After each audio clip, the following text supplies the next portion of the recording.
Hi hello ನಮಸ್ತೆ, ನಾನು ನಿಮ್ಮ ಪ್ರಿಯಾ. ಇಂದು ನಮ್ಮ ಕೈಯಲ್ಲಿ ಮೊಬೈಲ್ ಇರುವುದರಿಂದ ನಾವು ಮೊಬೈಲಿಗೆ ಹೆಚ್ಚು ಮಹತ್ವವನ್ನು ಕೊಡುತ್ತೇವೆ. ಅದರಲ್ಲೇ ನಾವು ಇಡೀ ದಿನ ಹೆಚ್ಚಿನ ಸಮಯವನ್ನು ಕಳೆಯುತ್ತೇವೆ. ನಮ್ಮ ಪಕ್ಕದಲ್ಲೇ ಇರುವ ನಮ್ಮ ಜೀವನ ಸಂಗಾತಿಯಾಗಲಿ, ಮಕ್ಕಳಾಗಲಿ, ಕುಟುಂಬಸ್ಥರಾಗಲಿ ನಮ್ಮೊಂದಿಗೆ ಮಾತನಾಡಲು ಕಾಯುತ್ತಿರುತ್ತಾರೆ. ಆದರೆ ನಾವು ಜೀವವಿಲ್ಲದ ಮೊಬೈಲಿಗೆ ಬಹಳ ಮುಖ್ಯತೆಯನ್ನು ಕೊಡುತ್ತೇವೆ. ನಮ್ಮ ಕುಟುಂಬಸ್ಥರು ನಮ್ಮಿಂದ ಸಮಯವನ್ನು ಎದುರು ನೋಡುತ್ತಿರುತ್ತಾರೆ.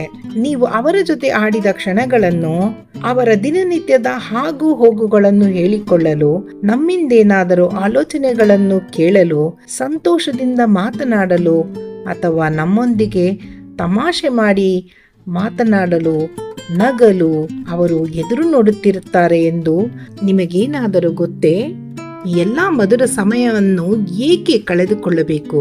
ಆದ್ದರಿಂದ ಪ್ರತಿದಿನ ಸ್ವಲ್ಪ ಸಮಯ ಮೊಬೈಲನ್ನು ದೂರವಿಟ್ಟು ನಮ್ಮ ಕುಟುಂಬಸ್ಥರ ಒಂದಿಗೆ ಕುಳಿತು ಮಾತನಾಡಿ, ಮಕ್ಕಳಿದ್ದರೆ ಅವರೊಂದಿಗೆ ಆಟವಾಡೋಣ, ಸವಿಮಾತುಗಳ ಸಂಭಾಷಣೆಯನ್ನು ಮಾಡಿ. ಯಾಕೆಂದರೆ ಕೊನೆಗೆ ಉಳಿಯುವುದು ದುಬಾರಿ ವಸ್ತುಗಳಾಗಲಿ, ಯಾವುದೇ ಒಂದು ಹಣವಾಗಲಿ, ನಾವು ಮಾಡುವ ಕೆಲಸವಾಗಲಿ ಯಾವುದು ಅಲ್ಲ ಸ್ನೇಹಿತರೆ, ಕಳೆದ ಸವಿ ನೆನಪುಗಳು. ನಿಮ್ಮ ಪ್ರೀತಿ, ಕಾಳಜಿ, ಅಕ್ಕರೆ ಎಲ್ಲವನ್ನು ಮಾತುಗಳಿಂದಲೇ ವ್ಯಕ್ತಪಡಿಸಬೇಕಲ್ಲವೇ? ನಾವು ಯಾವಾಗಲೂ ಈ ರೀತಿಯ ಸುಂದರ ನೆನಪುಗಳನ್ನು ಮಾತ್ರ ಈ ಲೋಕದಲ್ಲಿ ಬಿಟ್ಟು ಹೋಗಲು ಸಾಧ್ಯ.